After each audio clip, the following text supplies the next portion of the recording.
Hi, I'm Toby Bennett, and I'd like to read you a short extract from the start of my book, The Sickle's Edge. Chapter 1, Witchfire.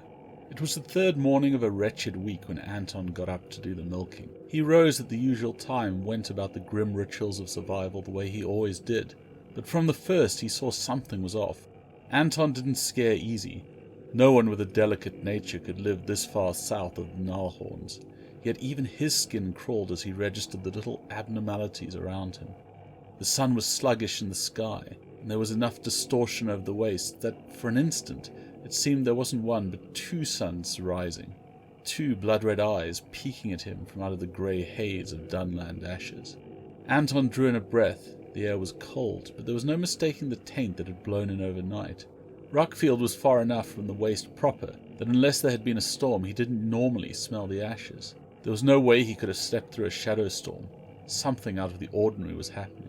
He made the sign of the splintered god and hurried over to the barn. There were those who spent every day breathing in the miasma of the fallen cities to the south. Some even whispered the taint was spreading, but he and his fellow Rockfielders had no truck with that kind of thing. They were all good subjects of the Duke of Laria, and whatever might be brewing out on the ashen fields, it was for the soldiers of Highlance to worry about. Anton's job was to get the milking done. He slipped into his shed and recoiled from the heavy waft of blood rising from the stagnant gloom, along with the smell of cow shit and rotting hay. Two pairs of eyes gleamed in the twilight of his barn as they regarded him, red and bright as the newborn sun. Anton de Helver owned 3 cows. 2 of them were feasting on the other in the moist darkness of the barn.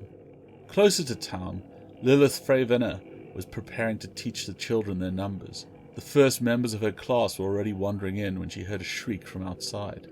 Lilith made to go and see what had caused the cry, but as she rose she caught sight of her own feet. Her boots were covered with hundreds of insect bodies, writhing grubs and fat, healthy beetles, dark and shiny.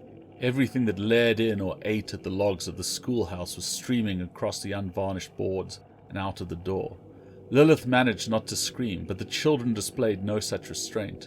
Lilith and her class joined the vermin in their hurried exodus and stood there panting, watching the stream of tiny lives flowing from the building, a mere tributary to the dark rivers winding out from every house in the village of Rockfield. The scene was strange enough that it took Lilith a moment to register the traveller on the road coming into town. It was a man, well, almost a man. His face was young and smooth, beardless like one of the boys in her class, but he stood too tall to be a child. It seemed impossible anyone could come out of the Dunlands without so much as a blemish. Yet there he stood, and the road upon which he stood led back in only one direction, to the Dunland villages and the waste beyond. Lilith didn't like the look of him from the first. Strangers were bad enough at the best of times, but she had a feeling as she looked at the approaching youth, a sharp tingle somewhere near her bladder that set her on edge. The traveller's hair was pale, not just sun-bleached or covered with dust from the road. The lank strands were silver, as if they were spun from pale gun ash, new spilt from the stones that smouldered in the storm-tossed expanse beyond the small world she knew. The other inhabitants of the village watched the stranger approach, torn between the spectacle of the retreating insects and the pebbles, stones, and small clods of earth floating a few inches from the caked ground around him.